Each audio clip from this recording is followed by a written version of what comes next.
Dear friends, இன்னைக்கு நம்ம பார்க்க போறது ஹோமோஃபோன்ஸ்.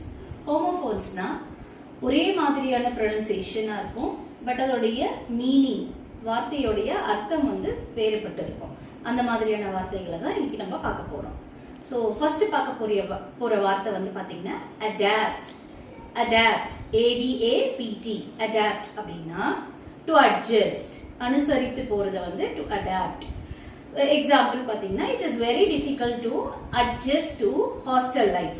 ஸோ ஹாஸ்டல் லைஃப்ன்றது எல்லாருக்கும் பிடிக்காது இல்லையா? வீட்டில் இருக்க கம்ஃபர்ட் ஹாஸ்டல் லைஃப்ல வராது. ஸோ அதை அனுசரிச்சு போகிறது ரொம்ப கஷ்டம். ஸோ இந்த அடாப்ட் அப்படின்றது இதுக்கு கரெக்டாக இருக்கும். அடுத்து பார்த்தீங்கன்னா அடாப்ட், ஏடிஓபிடி. அடாப்ட் அப்படின்னா தத்தெடுத்தல். அதாவது குழந்தை இல்லாதவங்க குழந்தைய தத்தெடுக்கிறாங்க இல்லையா? அதை அடாப்ட் அப்படின்னு சொல்லுவோம். Example, they adopted a child. அடுத்த வார்த்தை பார்த்தீங்கன்னா அடெப்ட், ஏடிஇபிடி. அடெப்ட் அப்படின்னா அடெப்ட் எக்ஸ்பர்ட் இல்லை ஸ்கில்ஃபுல் அட் சம்திங். இதை அடெப்ட் அப்படின்னு சொல்லுவோம்.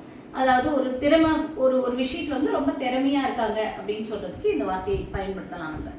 Example, she is adept at cooking, she is adept at drawing, or she is adept at photography.